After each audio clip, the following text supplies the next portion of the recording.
A direção do Espírito no nosso andar diário, nos deparamos com muitas situações a qual temos que tomar decisões. Nós, como cristãos, como membros do corpo do Senhor Jesus Cristo, não podemos fazer como os pagãos fazem, decidir as coisas baseado nas evidências externas que afetam o nosso julgamento pelos nossos sentidos. Nós, logo que nos tornamos cidadãos dos céus, os nossos julgamentos devem ser pautados na nossa nova cidade, na nossa nova cidadania, os céus.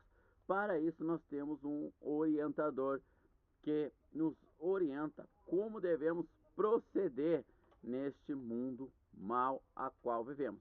A maioria de nós está apegado ainda aos seus sentidos. Embora nascemos de novo, lutamos para que as nossas decisões sejam as mais assertivas possíveis. Isso demonstra que ainda não aprendemos ou não nos deixamos ser dirigidos pelo Espírito de Deus na nossa vida diária como membros do corpo de Cristo, como cidadão dos céus. As Escrituras nos dizem em Atos capítulo de número 1, o princípio de tudo no relacionamento do nosso Deus com a igreja. Atos capítulo 1, verso 1. O primeiro tratado fiz, ó Teófilo, sobre tudo que Jesus começou tanto a fazer como a ensinar, até o dia em que foi recebido em cima, após ter dado mandamentos pelos apóstolos a quem havia escolhido, os quais ele também se apresentou vivo após sua paixão, por meio de muitas provas infalíveis, tendo sido visto por eles durante 40 dias, e falando das coisas relacionadas ao reino de Deus. E tendo se reunido com eles, ordenou-lhes que não partissem de Jerusalém, mas que esperassem a promessa do Pai, que disse: de mim ouvistes. Porque João verdadeiramente batizou com água, mas vós sereis batizados com o Espírito Santo dentro em poucos dias. Portanto, aqueles dias se haviam reunido, perguntaram-lhe, dizendo: Senhor, é agora que restaurarás Israel? Então, irmãos, eu preciso aqui fundamentar o nosso relacionamento como membros do corpo de Cristo, como peregrinos e estrangeiros nesses dias maus a qual vivemos. Nós somos tomados por emoções fortíssimas, as quais orientam a nossa mente e formam os nossos julgamentos. A nossa razão, a qual diz o apóstolo Paulo em Romanos capítulo de número 13, rendemos a Deus um culto racional, ou Romanos capítulo de número 12, ela é tomada por sentimentos. Vai chover, sol, guerra na Ucrânia, pandemia, e esses sentimentos formam imensas e inúmeras doutrinas, como o fim do mundo, a volta do Senhor Jesus Cristo, uma estrela lá no céu, um clarão amarelo, é Jesus voltando, Deus me apareceu num sonho, meu Pai do céu. Nós precisamos do verdadeiro orientador de nossas vidas para nos guiar e nos orientar nesses dias tão maus. Até Atos dos Apóstolos, o surgimento então da igreja, o corpo de Cristo orgânico e vivo, nutrido e mantido pelo Espírito Santo, os judeus, eles seguiam a Deus através de sinais, eles eram sensitivos, ouviam a Deus de fora para dentro. O Pai, até então não conhecido como Pai, mas como Deus, os orientava por suas leis, os orientava pelos seus sentidos, a sarça ardente, visão, o incenso, olfato. Então Deus falava, usava profetas, usava visões, fogo caindo do céu, a lã cujo orvalho caiu em toda a grama, mas não molhou a lã, em Gideão, no livro de Juízes. Então Gideão fala: molha só a lã e deixa toda a grama seca com orvalho. Eu vou acreditar que é o Senhor. Então eles precisavam desses sinais e milagres que o Senhor Jesus veio e operou poderosamente para então crer em Deus. Era assim que o povo de Deus na época, os judeus, se relacionavam com Deus. Mesmo assim, mesmo vendo a Deus, mesmo os apóstolos os profetas, fazerem sinais, milagres e prodígios, ressurreição de mortos, cura de cego de nascença, algo que nunca tinha sido visto até então, Lucas capítulo de número 9. Sinais extraordinários evidenciava que Deus estava ali no meio dos judeus. Mesmo assim, os judeus se dividiram em várias religiões, em várias facções judaicas. A verdade vinha dos judeus, como diz Lucas capítulo de número 4, sobre a mulher samaritana, quando ela pergunta ao mestre: Senhor, os nossos pais dizem que aqui devemos adorar, templo, físico, lugar. No caso da mulher samaritana, o monte seria o templo ou o local de adoração. Mas os judeus dizem que é lá em Jerusalém. Visualização, espaço geográfico, tudo de fora para dentro. Então o Senhor Jesus responde: haverá o tempo em que não me adorareis nem aqui e nem acolá, mas espírito e verdade. A verdade, ela vem dos judeus. Então a verdade vinha dos judeus, que era Cristo, ele é a verdade, embora os judeus não a praticassem mais. Hoje, a verdade, ela vem dos cristãos, embora os cristãos não a pratiquem mais, assim como os judeus se dividiram em várias facções, essênios, macabeus, saduceus, fariseus. O cristianismo, como um copo que cai no chão, se quebrou em várias facções, neopentecostais, pentecostais, tradicionais, luteranos, reformados e assim vai. E os nossos irmãos salvos pelo Senhor Jesus Cristo, dentro dessas facções religiosas, eles são guiados, e muitas das vezes nós também, pelos nossos sentidos, de fora para dentro. Temos que ser cautelosos. Muito do que julgamos ser de Deus não passam de miragens, de enganos da nossa alma, que atribuem a Deus eventos e acontecimentos externos. Sem um relacionamento pessoal com Deus, como diz em Hebreus capítulo 8, do versículo 8 até o 10, não ensinará mais um homem a um homem, dizendo: me conhecer, pois eu mesmo ensinarei cada um, desde o menor até o maior, porque colocarei de dentro para fora agora, as minhas leis e as minhas vontades. Mas nós não encontramos esse relacionamento com as pessoas. As pessoas dizem assim, os líderes religiosos do cristianismo: da onde vem a verdade? A verdade não vem dos muçulmanos, dos espíritas, dos ubandistas. A verdade não vem dos kardecistas, não vem de nenhuma religião a não ser do cristianismo. Mas os cristãos envergonham a verdade porque não a praticam. Eles dizem: Deus mandou dizer que tal político vai ser nosso presidente. Aí o político não ganha. Isso é uma vergonha. Por quê? Porque eles se baseiam em elementos externos e não têm um relacionamento pessoal com Deus. Então eu quero atentar agora para essa nova forma de falar, já que contextualizamos um pouquinho da história, do agir de Deus com a humanidade, começando com os judeus, que eram ali uma biópsia. Todo o corpo é a humanidade. Deus tirou um pedaço desse corpo para examinar, para ver a saúde do corpo, e mandou para o laboratório. E os judeus foram ali o experimento de Deus com a sociedade. E ele falava de fora para dentro, por sinais, milagres, prodígios, por manifestações externas. Hoje, ele quer falar conosco nessa nova ordem, de dentro para fora, para que ninguém mais nos engane, dizendo: o Senhor está aqui ou acolá, porque nós seremos guiados diretamente por Ele. Ele nos dirá para onde ir e o que fazer, que trabalho trabalharmos, que carreira escolhermos, com quais irmãos nos relacionarmos, com quais irmãos deixar de nos relacionar. O próprio Deus, na pessoa do seu Espírito, assim o fará. É muito importante nós voltarmos a essa leitura de Atos capítulo 1. Então eu vou ler pausadamente e vamos atentar para o que o Senhor vai nos dizer. Verso 1. O primeiro tratado fiz, ó Teófilo, sobre tudo que Jesus começou tanto a fazer como a ensinar, até o dia em que foi recebido em cima, após ter dado mandamentos pelo Espírito Santo aos apóstolos que ele havia escolhido. Então, meus irmãos, nós temos aqui duas pessoas. Isso deve ser comum a todos os crentes.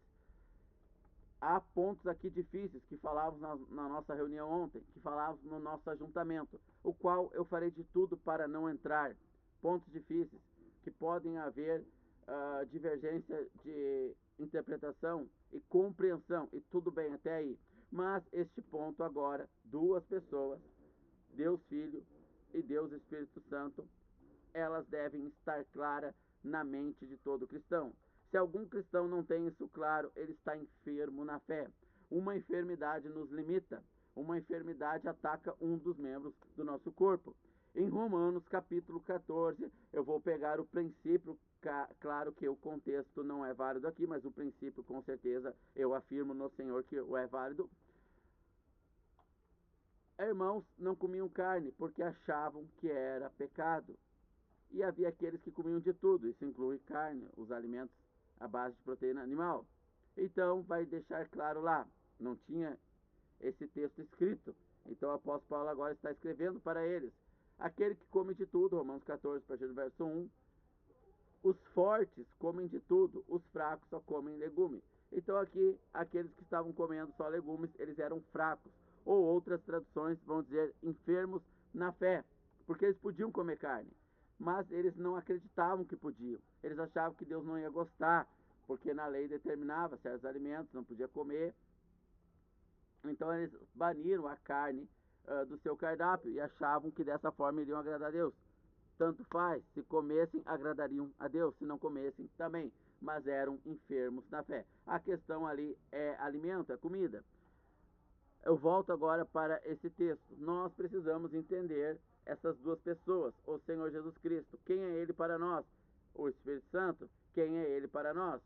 E isso deve ser comum a todos os irmãos. Se algum irmão não entender isso, logo ele é enfermo na fé e a sua caminhada será prejudicada, porque logo a cabeça, logo o organizador, logo o mensageiro enviado para direcionar a sua igreja, logo o aia, que encaminha a igreja até o noivo, o cabeça, ele não tendo acesso aos nossos pensamentos adequadamente, nós estamos sem chão, sem base para pisar.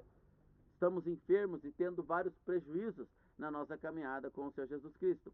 Então eu leio novamente, verso 2: até o dia que foi recebido, após ter dado mandamentos pelo Espírito Santo aos seus apóstolos que ele havia escolhido. Então o Senhor Jesus subiu aos céus depois da ressurreição dos mortos, e ele ainda em corpo físico, palpável e tocado, pelo Espírito Santo que lhe orienta, ele dá mandamento aos seus apóstolos.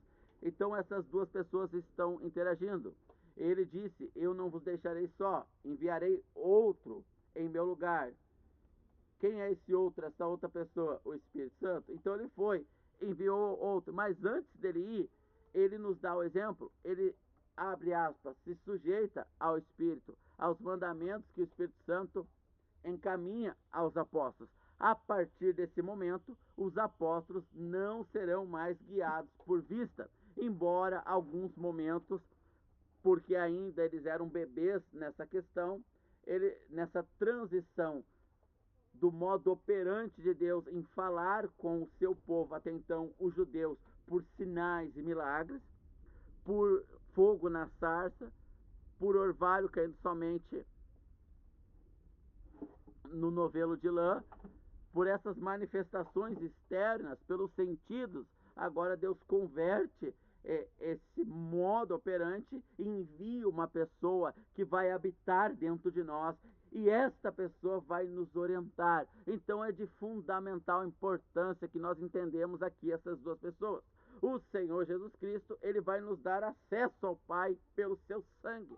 Todos os pecados que cometemos no passado, no presente e no futuro, eles são postos à parte. Eles são exterminados, queimados, destruídos, totalmente perdoados. E nós temos acesso ao Pai. 1 João capítulo 2 vai dizer: se pecarmos pecados futuros, temos um advogado junto ao Pai que intercede por nós. Este advogado intercedendo por nós junto ao Pai nos dá acesso ao Pai. Ele disse: eu sou o caminho, a verdade e a vida. Ninguém vem ao Pai senão por mim. Então, ele é a pessoa que nos dá acesso irrestrito. Se eu não tenho bem claro esta compreensão, logo eu limito meu acesso ao Pai, porque eu entendo que eu xinguei alguém no trânsito, ou pensei alguma coisa errada, ou eu tropequei e falei uma palavra que não agrada a Deus, logo eu não tenho mais acesso ao Pai, porque não há uma compreensão clara da pessoa do Senhor Jesus Cristo, sacrificando-se em meu lugar para me dar acesso total ao Pai, perdoando o que me afastava do Pai, que eram os meus pecados, seja passado, seja presente e seja futuro. Então eu tenho que entender essa obra da pessoa do Senhor Jesus Cristo para ter acesso ao Pai. Agora o Pai, ele vai se comunicar conosco através da pessoa do Espírito Santo. Então eu preciso compreender bem essa pessoa. O Senhor Jesus Cristo, ele dá o exemplo, ainda em corpo físico. O apóstolo Paulo vai dizer em Coríntios: a ninguém mais conhecemos segundo a carne, por emoções, por sentimentos bons que sentimos daquela pessoa. E ele continua o texto dizendo: a ninguém conheçamos mais segundo a carne, nem mesmo ao Senhor Jesus conheçamos mais segundo a carne. Então agora nós temos que matar toda e qualquer compreensão almática sobre todas as pessoas que nos cercam, sobre todos aqueles que falam em nome de Deus, falando ou não a verdade, e sermos guiados por mandamentos do Espírito Santo. Os mandamentos aqui são específicos para os apóstolos, e eu não posso aqui mencionar porque pode haver duplicidade de interpretação e não é o foco. Eu vou me restringir a essas duas pessoas e a importância da compreensão da obra sobre o que essas duas pessoas estão fazendo em nós. O Senhor Jesus sendo o que expia, sendo a representatividade legal da igreja diante do Pai, que nos dá acesso ao Pai, que nos limpa diante do Pai dos pecados passados, presentes e futuros. A pessoa do Espírito Santo que nos orienta. Então, fisicamente, antes de subir aos céus, verso 2, até o dia em que foi recebido em cima, após ter dado mandamentos pelo Espírito Santo aos apóstolos que ele havia escolhido. Então o Senhor Jesus escolheu 12 apóstolos, mas ele escolheu também a nós. Na oração sacerdotal de João, capítulo de número 17, ele diz assim, o Senhor Jesus, na sua oração de João, capítulo 17, Pai, eu oro por todos aqueles que ainda, verbo futuro, vão crer em mim, para que sejam um contigo, como eu sou um contigo. Então, os mandamentos aqui são específicos para os apóstolos, mas o mesmo Espírito Santo vai nos dar mandamento. Não mais podemos seguir mandamentos de ninguém segundo a carne. A carne aqui é uma inferência às emoções, à alma, porque a biologia, o corpo, ele cai duro no chão quando a nossa alma de nós é tirada e levada para o paraíso, porque nós vamos para o paraíso. Não tem essa duplicidade, mas será que eu vou para o céu, no caso aqui o paraíso, ou para o inferno? Não existe isso. Se isso houver em seus pensamentos, ainda há uma má compreensão, há uma enfermidade sobre a obra e o seu alcance, o alcance dessa obra, da obra do Senhor Jesus, esta pessoa, sobre a tua vida e o teu acesso ao Pai. Aqueles a que o Pai enviou ao Senhor Jesus, nenhum deles se perde. Mas eu não posso adentrar aqui e explanar a importância dessa obra. Entendo eu que você já entende isso, é importante que você já entenda isso. Bom, então o Senhor Jesus, fisicamente, deu mandamentos aos apóstolos, não de si mesmo, mas do Espírito Santo. Agora eu vou focar, e daqui para frente, eu aumento a minha ênfase aqui pelo Espírito na pessoa do próprio Espírito Santo. Vamos continuar então. No verso 3, as quais também se apresentou vivo após sua paixão por meio de muitas provas infalíveis, tendo sido visto por eles durante 40 dias, e falando coisas relacionadas ao reino de Deus. E tendo se reunido com eles, ordenou-lhes que não partisse de Jerusalém, mas que esperasse a promessa do Pai, que disse, de mim ouvistes, porque João verdadeiramente batizou com água, mas vós sereis batizados com o Espírito Santo dentro de poucos dias. Então, o Senhor Jesus, no verso 2, ele dá mandamentos, essa pessoa que nos dá acesso ao Pai, dá mandamentos aos seus apóstolos, pelo Espírito Santo. É o Espírito Santo que orienta. Agora, eles dizem: vocês aprenderam do Pai. Eu tive que falar em parábolas com vocês. Eu falava a parábola do joio, do trigo. Eu tinha que usar elementos terrenos, porque a mente de vocês era terrena. Vocês não conseguiam compreender as coisas espirituais. Então eu falava como que a homens naturais, por parábolas, porque vocês não tinham acesso ainda. Mas agora o Espírito Santo, que eu tenho acesso, que me deu mandamentos, ele vai habitar em vocês. Esperem, quando ele vir morar em vocês, ele mesmo vai dizer o que vocês têm que fazer. Então agora eles iam seguir os mandamentos que o Senhor Jesus lhes deu pelo Espírito Santo. Porém, eles não iam conseguir, porque o Espírito ainda não habitava neles. Então logo eles iam esperar. Então nós vamos ter, na continuação do texto, a descida do Espírito Santo, o batismo no Espírito Santo, um cumprimento da profecia de Joel capítulo 2. Se é o cumprimento da profecia de Joel capítulo 2, eu vou fazer essa ressalva aqui, e ela dá margem para interpretação, e tudo bem, nesse ponto podemos pensar diferente, mas não podemos pensar diferente na obra do Espírito e na obra da pessoa do Senhor Jesus, porque a enfermidade é muito grande, os prejuízos serão muito grandes. Mas nesse ponto eu falo, o batismo no Espírito Santo, como tal, aconteceu somente ali. Hoje não acontece. Hoje, todos os que creem no Senhor Jesus Cristo, automaticamente pertencem ao Espírito Santo, e o Espírito Santo passa a morar neles. Não há mais esse evento. Porque logo, se o texto está dizendo que era o cumprimento, que é o que o apóstolo Pedro vai relatar nos versículos e capítulo seguinte, de Joel, capítulo de número 2, se acontecer agora, então o cumprimento de Joel, capítulo 2, e agora não foi lá. Lá está mentindo, mas lá está falando a verdade. Bom, mas isso é um outro assunto que eu posso desmembrá-lo, e nós, pelo Espírito Santo que nos orienta, chegar aí ao consenso original, verdadeiro do Espírito Santo. Mas aqui eles foram batizados e nós somos inseridos nesse Espírito, nós a igreja. No dia em que cremos, foi o Espírito Santo que fez nós crer no Senhor Jesus, e o Senhor Jesus foi aquele que nos deu acesso ao Pai, as duas pessoas. Agora, nós não mais somos guiados de fora para dentro, não mais. Agora nós não seguimos mais um pastor que envergonhadamente, muitas das vezes tivemos que pedir desculpa por ter transmitido ensinamentos errados que ele recebeu de outro e outro e outro e outro, porque não seguiram o Espírito Santo.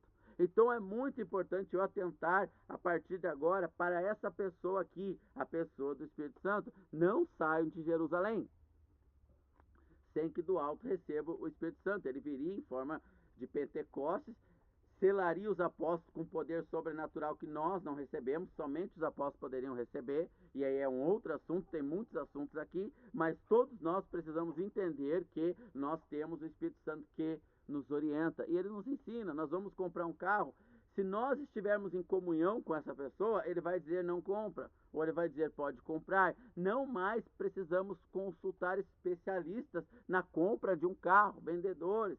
Eu não sei o nome da profissão que se especializa em dizer qual é o carro melhor ou não para comprar, mas não precisamos mais disso, porque o Espírito Santo, ele vai nos orientar nisso, claro, ele vai nos orientar em tudo, ou ele pode nos orientar a consultar um especialista na área também. Em todas as áreas da nossa vida, ele vai nos orientar, porque ele habita em nós e ele tem propósitos para nós como membro do corpo. Ele tem propósito de nos deslocar daqui para colar, de acolá para lá.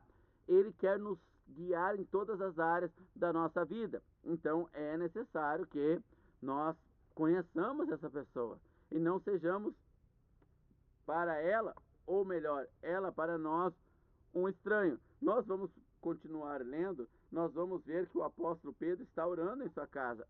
E Cornélio, no capítulo de número 10, ele é um homem que ele buscava a Deus, e ele olhava para os judeus, aquela confusão. Os judeus eram o povo de Deus, a verdade vinha dos judeus, e eles olhavam e não entendiam nada. Cornélio, o eunuco e tantos homens ali não entendiam nada, porque Deus é um Deus sóbrio, equilibrado, poderoso, e o seu povo estava em frangalhos, dividido em várias religiões, uns acusando outros de estar errado. Os saduceus diziam que eles tinham a verdade, que os fariseus eram impostor. Os fariseus discutiam que os saduceus eram, os macabeus, e cada um lá falava a sua verdade. Então, o Espírito, ele fala com Pedro. E o Senhor envia um anjo para direcionar, porque o Espírito não podia falar diretamente com Cornélio, porque Cornélio não estava salvo ainda. Então o Espírito ainda não habitava nele. Então ele foi direcionado até a casa de Simão o curtidor. E o Senhor aparece para ele e orienta ele a recebê-lo, porque não podia receber gentios. O Espírito leva Felipe, em Atos capítulo de número 8, ele está pregando para muita gente ali, mas ele é conduzido ali para o deserto, para pregar para uma única pessoa, que estava lendo as Escrituras, por sinal. Então o Espírito está encaminhando tudo. Enquanto agora eu estou aqui fazendo esse áudio, o Espírito Santo, através do áudio ou do vídeo no canal do YouTube, ele já está falando com alguém que está orando. E ele vai conduzir essa pessoa a assistir esse vídeo. E assim sucessivamente. Ele está conduzindo tudo. Ele conduz tudo, mas nós o entristecemos. Efésios 4, 29. Não entristeça o Espírito Santo de Deus que em você habita. Efésios 4, 29. Então, quando nós o entristecemos, ele para de falar conosco. E logo nós estamos necessitados de uma outra fonte de comunicação. Então começamos a ouvir de fora para dentro. Nós fizemos o caminho inverso. Nós que saímos da maquete ali, que eram os judeus, para a realidade que é a igreja, nós retrocedemos, nós voltamos a falar com Deus de fora para dentro. Rosa ungida, óleo consagrado, água benta, e etc, etc, etc. Nós precisamos de elementos fisiológicos para despertar a nossa fé. E desperta, mas essa fé é emocional, ela é emotiva, e Satanás pode atendê-la. Nós não mais estamos nos relacionando com Deus, porque Deus não fala conosco dessa forma. E o Senhor Jesus deu mandamentos aos apóstolos pelo Espírito Santo. Nós a ninguém mais devemos conhecer segundo a carne. Devemos falar de Deus somente pela direção do Espírito Santo. Nós não podemos mais falar com Deus pelas nossas emoções, porque elas estão contaminadas.